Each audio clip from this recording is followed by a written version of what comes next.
Unit 3 electrochemistry. Electrochemistry जो है 5 marks की यूनिट है। इसमें से 5 नंबर का क्वेश्चन पूछा जाता है। तो हम पढ़ेंगे इलेक्ट्रोकेमिस्ट्री। सबसे पहले इलेक्ट्रोकेमिस्ट्री होता क्या है? The branch of physical chemistry which deals with the production of electricity from energy release during spontaneous chemical reaction. आप स्पॉन्टेनियस वर्ड 11th में पढ़ चुके हैं। स्पॉन्टेनियस का मतलब होता है कंटिन्यूअस केमिकल रिएक्शन से, या सिंपल वर्ड्स में हम कहें तो केमिस्ट्री की ऐसी ब्रांच जो इलेक्ट्रिसिटी के प्रोडक्शन को समझाती है बाय केमिकल चेंजेस। कोई भी केमिकल चेंज जो हम कराते हैं और उससे अगर इलेक्ट्रिसिटी प्रोड्यूस होती है तो उस ब्रांच को कहा जाता है इलेक्ट्रोकेमिस्ट्री। इसके लिए एक टर्म यूज किया जाता है जिसको कहा जाता है electrolysis. Electrolysis conversion of chemical energy into electrical energy. Electrolysis होता है कि किसी भी केमिकल एनर्जी को इलेक्ट्रिकल एनर्जी में कन्वर्ट कर देना, इलेक्ट्रोलाइसिस कहलाता है। मतलब जो पूरी इलेक्ट्रोकेमिस्ट्री है हमारी, उसमें हम कराते हैं electrolysis, conversion of chemical energy into electrical energy. तो इसके लिए हमें कुछ सेल की जरूरत होती है। सेल आप पढ़ चुके हो क्लास 8th में। सेल की जरूरत होती है और सेल हमारे पास 2 टाइप के होते हैं, इलेक्ट्रोकेमिकल सेल और इलेक्ट्रोलाइटिक सेल। तो हम पहले एक सिंपल सेल देखते हैं कि आप जानते हैं एक सिंपल सेल कैसे बनता है। किसी भी कंटेनर में क्या किया जाता है, 2 इलेक्ट्रोड्स लगा दिए जाते हैं। 2 इलेक्ट्रोड लगे होते हैं, ये मेटल के बने हुए इलेक्ट्रोड्स होते हैं। तो 2 इलेक्ट्रोड लगे होते हैं किसी भी कंटेनर के अंदर और उसके अंदर एक लिक्विड भर दिया जाता है। इसके अंदर एक लिक्विड भर दिया जाता है। इस लिक्विड को कहा जाता है इलेक्ट्रोलाइट। ये जो लिक्विड होता है ये कहलाता है इलेक्ट्रोलाइट। और ये जो 2 मेटल की रॉड इसमें लगा दी जाती है वो कहलाती है इलेक्ट्रोड। जब इसको पॉजिटिव टर्मिनल से जोड़ देते हैं तो ये बन जाता है एनोड, प्लस चार्ज इस पे आ जाता है।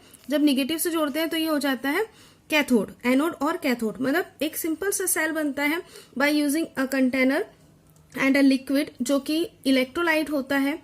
और इलेक्ट्रोलाइट में 2 टाइप के आयन होते हैं, पॉजिटिव आयन या निगेटिव आयन। तो हम इलेक्ट्रोलाइट पढ़ेंगे इसके बाद।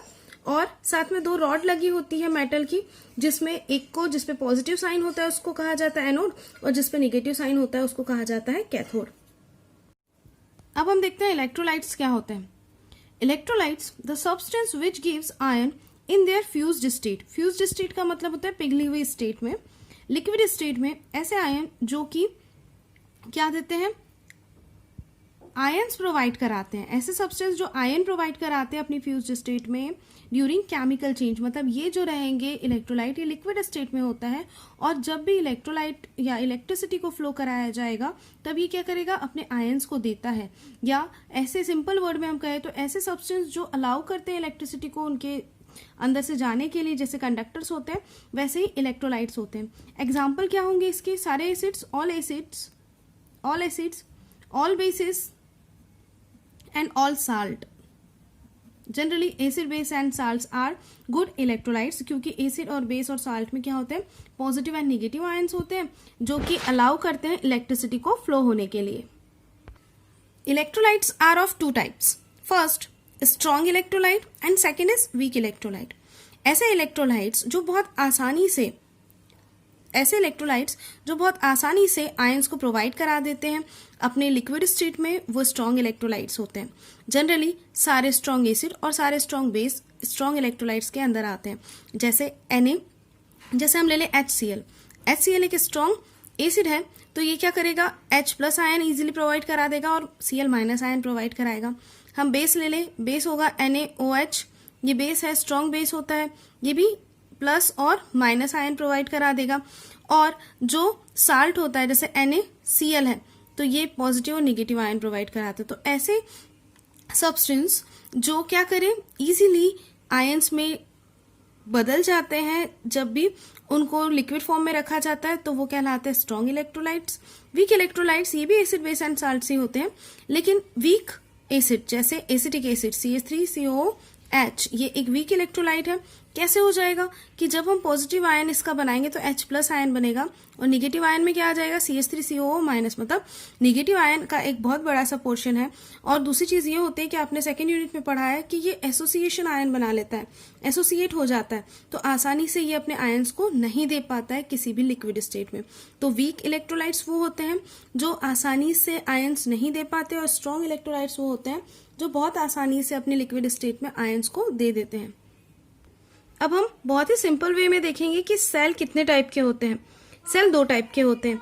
फर्स्ट होता है इलेक्ट्रोकेमिकल सेल, इलेक्ट्रोकेमिकल सेल, और दूसरा होता है इलेक्ट्रोलाइटिक सेल, इलेक्ट्रोकेमिकल सेल और इलेक्ट्रोलाइटिक सेल। अब होते क्या है ये दोनों सेल? इलेक्ट्रोकेमिकल सेल, नाम देखिए उसका, इलेक्ट्रोकेमिकल मतलब ऐसा सेल जो केमिकल एनर्जी को, केमिकल एनर्जी जो होती है उसको कन्वर्ट करता है काय में, इलेक्ट्रिक एनर्जी में, वो कहलाता है इलेक्ट्रोकेमिकल सेल। आपको ये ऐसे डिफरेंस के बेस पे ही इन दोनों को पढ़ना है, तभी आप उनको ज्यादा समय तक याद रखोगे कि दोनों क्या होते हैं। अब हम देखते हैं, इसको लिख लेते हैं कि क्या होते हैं इलेक्ट्रोकेमिकल सेल और इलेक्ट्रोलाइटिक सेल। क्या होते हैं ये सेल? केमिकल एनर्जी को इलेक्ट्रिक एनर्जी में कन्वर्ट करने वाला सेल कहलाता है इलेक्ट्रोकेमिकल सेल। जो टिपिकल सेल अभी हमने देखा था वो इलेक्ट्रोकेमिकल सेल कहलाता है। ऐसा सेल जो इलेक्ट्रिक एनर्जी को कन्वर्ट करता है इनटू केमिकल एनर्जी।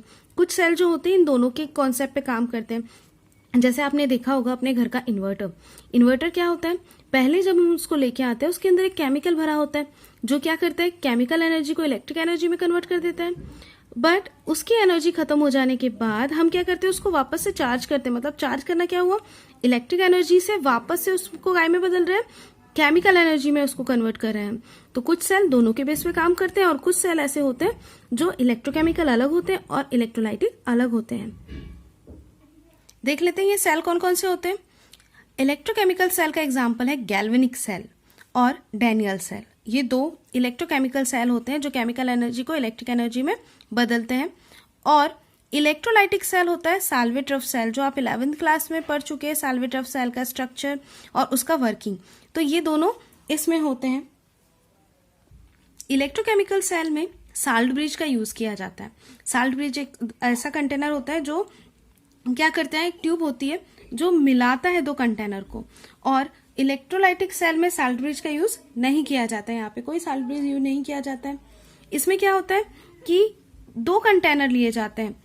किसी भी इलेक्ट्रोकेमिकल सेल में 2 कंटेनर यूज किए जाते हैं।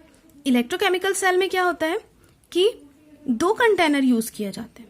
एक कंटेनर में लगा देते हैं एनोड और एक कंटेनर में लगा देते हैं कैथोड।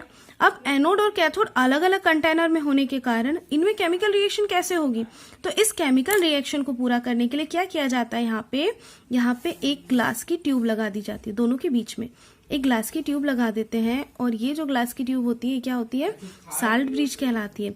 यहाँ पे ग्लास वूल भर दिया जाता है, दोनों तरफ ये पैक होती है, यहाँ ग्लास वूल भर दिया जाता है और इस ट्यूब के अंदर क्या करते हैं, KCl, किसी भी स्ट्रॉन्ग इलेक्ट्रोलाइट जिसे KCl को भर दिया जाता है। तो अब होगा क्या कि ये 2 कंटेनर में एनोड और कैथोड पहले दूर दूर थे। अब जब साल्ट ब्रिज लगा दिया तो क्या हो गया, यहाँ से आयन ट्रेवल करेंगे साल्ट ब्रिज के थ्रू और दूसरे में आ जाएंगे। फिर यहाँ से आयन ट्रेवल करेंगे साल्ट ब्रिज से होते हुए और दूसरे कंटेनर में आ जाएंगे। मतलब ये जो साल्ट ब्रिज होता है ये क्या करता है, किसी भी 2 कंटेनर में जब लिक्विड और यहाँ पे हम इलेक्ट्रोलाइट भर देते हैं, ये इलेक्ट्रोलाइट है, यहाँ इलेक्ट्रोलाइट रहेगा, तो इलेक्ट्रोलाइट और इलेक्ट्रोड के बीच की जो रिएक्शन है उसको कंप्लीट कराता है। इसीलिए इन सेल को लिखने का तरीका कैसे होता है, जैसे मान लो यहाँ पे एक इलेक्ट्रोड है, ये जिंक का है, Zn है, और ये क्या होगा, Cu का होगा। तो इसके अंदर Zn है और इसके अंदर लिक्विड काय का भरा रहेगा, ZnSO4 का। और ये जो Cu वाला है इसके अंदर लिक्विड भरा रहेगा CuSO4 को।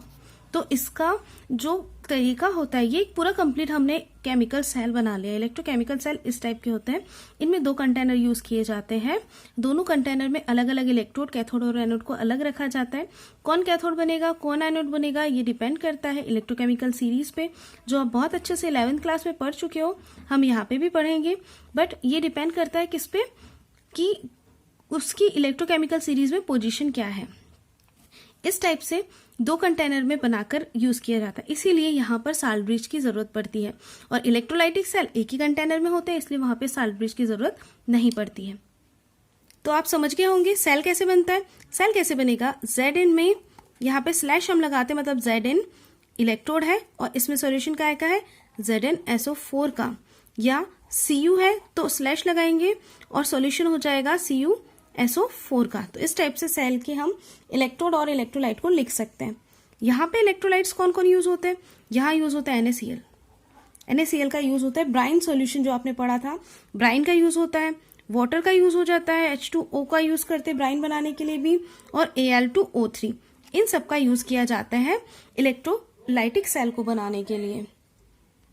नेक्स्ट पॉइंट हम देखेंगे कि इलेक्ट्रोकेमिकल सेल जो होते हैं इन डिफरेंट कंटेनर, जैसे अभी हमने डायग्राम में देखा था, इलेक्ट्रोकेमिकल सेल्स डिफरेंट कंटेनर में रख के बनाए जाते हैं, और इलेक्ट्रोलाइटिक सेल जो होते हैं वो सिर्फ एक कंटेनर में रख के बनाए जाते हैं। अब सबसे इंपॉर्टेंट पॉइंट इसका होता है कि इलेक्ट्रोकेमिकल सेल जो होते हैं उनका एनोड हमेशा निगेटिव होता है। ये चीज आप याद रखना कि जो इलेक्ट्रोकेमिकल सेल होते हैं, क्योंकि उनसे एनर्जी जनरेट कराई जाती है, इसलिए उनका एनोड निगेटिव होता है, और कैथोड कैसा होता है, पॉजिटिव होता है। और जनरली आपने पढ़ा है कि एनोड हमेशा पॉजिटिव होता है और कैथोड हमेशा निगेटिव होता है। तो आप याद रखिए कि इलेक्ट्रोकेमिकल सेल में एनोड निगेटिव होता है, इसीलिए ये डिफरेंस बेस पे आपको पढ़ना बहुत जरूरी है, और ऐसा ही आप कॉपी में भी नोट डाउन कर सकते हैं। नेक्स्ट पॉइंट हम देखेंगे इस डिफरेंस का, करंट इज जनरेटेड। इलेक्ट्रोकेमिकल जो सेल होते हैं, इलेक्ट्रोकेमिकल सेल में करंट को जनरेट किया जाता है, और इलेक्ट्रोलाइटिक सेल में करंट पास किया जाता है। तो ये इंपॉर्टेंट है, यहाँ पे जनरेट होगा, यहाँ पे हम क्या करेंगे, स्विच से इसको कनेक्ट करके इसमें करंट को पास कराएंगे। अब लास्ट एंड इंपॉर्टेंट पॉइंट है कि एनोड जो होती है इसमें रिमूवल ऑफ इलेक्ट्रॉन होता है और ऑक्सीडेशन की प्रोसेस होती है। तो आपको ये याद रखना है कि इलेक्ट्रोकेमिकल सेल में एनोड पर ऑक्सीडेशन होता है और कैथोड पर प्लस इलेक्ट्रॉन होते हैं, मतलब रिडक्शन की प्रोसेस होती है, इसमें इलेक्ट्रॉन्स का एडिशन हो जाता है। तो इलेक्ट्रोलाइटिक सेल में क्या होगा, इलेक्ट्रोलाइटिक सेल में होगा कि एनोड पर रिडक्शन होगा और कैथोड पर ऑक्सीडेशन होगा। ये जो है ये स्टार्टिंग पॉइंट टॉपिक है इलेक्ट्रोकेमिस्ट्री का, आप इसको अच्छे से पढ़ लीजिए। ये जो डिफरेंस है इसको नोट डाउन कर लीजिए।